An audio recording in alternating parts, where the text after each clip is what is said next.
Hi, it's Kayye. We are here at InfoComm 2016. It's 109 degrees outside, but it's perfect inside, Clint. It's great inside. I love it. You must be really happy. Your booth has been crowded all day long. It has been. We're very appreciative. The show is growing every year. We love it. Well, look, you and I go back a long way. The industry has changed a lot. Don't tell them that, man.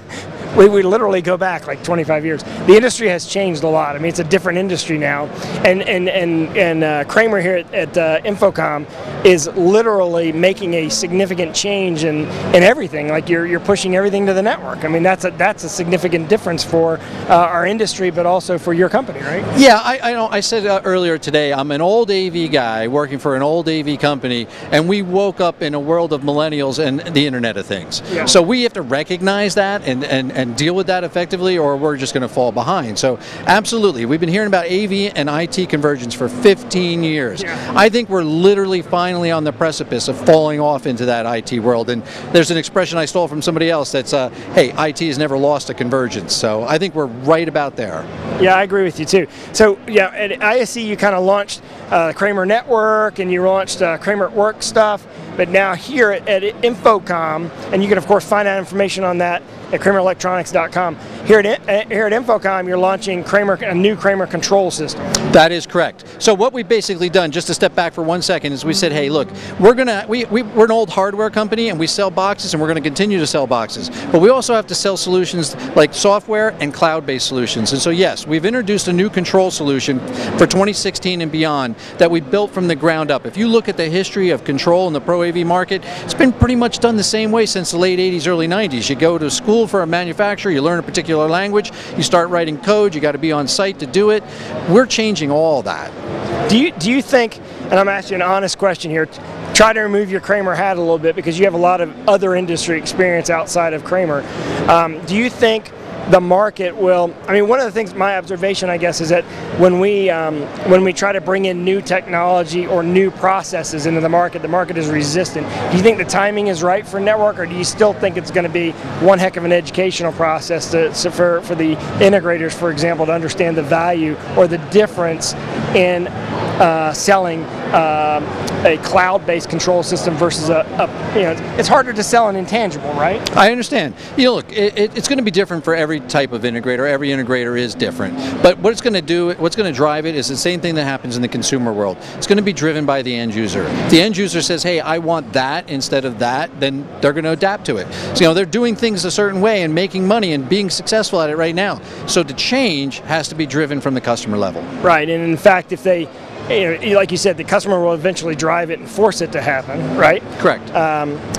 But the other part of it is educating them, because if you're an integrator and you're doing it one way right now, there's two pieces of wanting to do it a new way. Number one is to accept that the new way is a way to do it, and number two is to educate the integrator on how to do it the new way. Are you prepared to do both? We are prepared to do both, absolutely, because the integrators are our lifeblood. They're our method to get to the end user, so we're absolutely prepared to do both. And by the way, Kramer Control is a very easy thing to learn. Now, you might say, hey, so there's this whole programming paradigm that you guys are kind of laying to waste to a certain extent. But what we're also doing, and it happens with every new technology, as you know, in consumer or any marketplace, we're opening up new opportunities for revenue and sales and things like reoccurring revenue and the ability to sell, things that are like huddle spaces, for example. Traditionally, you couldn't put expensive, sophisticated control into a huddle space. With the Kramer Control, you can. And then you can grow that huddle space to 100 rooms if you want. It's very scalable. So let me change gears a little bit. You guys have taken, certainly since the beginning of this year, moved a lot of products into the arena of 4K. Now 4K, resolution-wise, is not just a new resolution. There's a lot of stuff riding on 4K that you have to deliver from one point to the other to end up with a high-quality signal. Not just the resolution. You got chroma issues. You've got bandwidth. You've got connectorization issues. You've got distance limitations. Tell me about how that's gone, because I know that hasn't been an easy transition even for your company. Well, it's not an easy transition for any company, and there's a lot of confusion in the market. I know that you're actually spearheading something to try and clear up some of that confusion. I'm trying to help. Yeah. I think you're doing something with Luke. I think, yep, an industry icon that basically brought education along with yourself to this industry some time ago. But I mean, at the same time, we're going to need the manufacturers' help. Of course you are, because they're going to have to not only provide the right products, but also provide the right specifications so that you can tell the difference between A 4K product and B 4K product. Yeah, 4K UHD, 4K 60, 444, 4K, you know, with HDR also, someday. And also you have a lot of 4K companies that aren't even putting any specifications on the products. You don't really know what they do. Exactly. So my question is, are you going to, you know, what is your plan? What is Kramer's philosophy on that? We really believe in education, and you know, if you teach somebody something, you tend to get a disciple for life. So we want to be at the forefront of educating people on that. Absolutely, 100%. And what about as far as your products? Are you do you feel like that you're able to give the full specifications so that people can tell? Because you don't always need 444. Absolutely. Like there's a lot of applications where 420 is good enough. There's a lot of applications where 30 hertz is good enough, and they're going to want to. And sometimes there'll be an upsell opportunity, but sometimes you just want what you need. Right? So saying what they are in the specifications is one way to do it. And I'm going to turn around for a second and look at this wall, and hopefully I'm not going to get embarrassed. But so yeah, we've developed actual logos that describe whether it's 4K 60 444 or 4K UHD. So we've come up with little visual logos that give you the clue that that product can do this or can do that. And I think that's going to be even better for both the customer and the dealer integrator. They can quickly look at one of our products and say, okay, I know what that product's capabilities are. So what is the, I mean, you're a good bellwether for the industry because you are a glue product. You're a glue manufacturer, and there's a lot of glue companies, but there's maybe 3 or 4 big glue companies. So I'd say you guys are a bellwether. That said, if you looked at the whole industry and signal routing and distribution in general, what percentage of the market is talking about 4K? Is it 5% of people? Is it 10% of people? Is it 30%? What is it? That's a question. Any idea? I don't.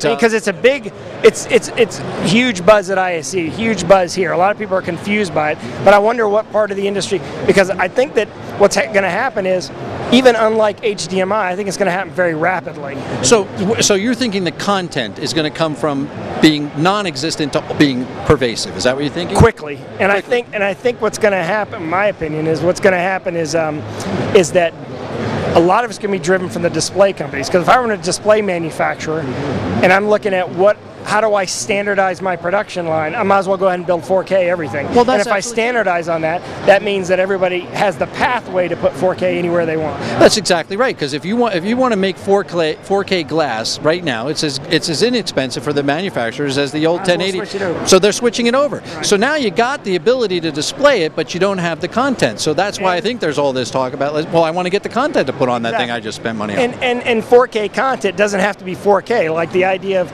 connecting 4 1080p sources to make a 4K source is a good one, or mix and matching sources, right? Absolutely, 100%. But even when you do that, you still ultimately have one 4K line running from some device, even though you mix the 4 together, to that display device. So even though all the other equipment can be the legacy equipment, there has to be a new piece that connects that final piece, that last mile, whatever you want to call it, to the display. So that's super critical. In fact, when I did my 4K presentation yesterday, I did the keynote over Super Tuesday, my cable was 6 feet long because we had 4 different cables that were all spec'd to do 4K, varying lengths. None of them worked. The only one that worked was 6 feet long DisplayPort cable.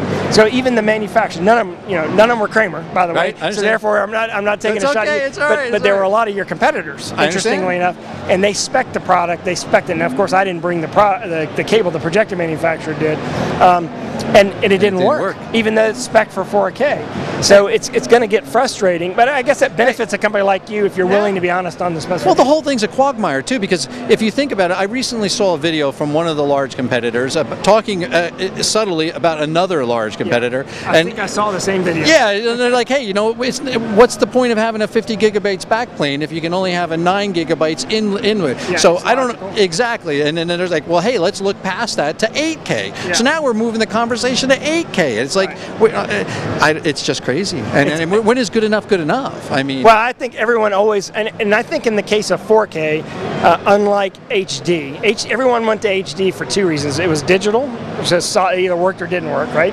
And it provided a higher resolution that was instantly available and instantly recognizable by everybody. So it made a difference visually. Right. I think the 4K jump will happen even quicker, because I think the application outside of image quality are bigger than the applications for image quality in Pro AV.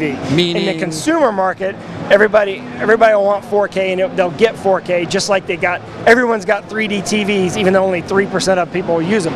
They'll get the same thing with 4K. Everyone will end up getting 4K TVs because they're available and they're going to become cheap, so on and so on. In the Pro, whether or not they use them or not.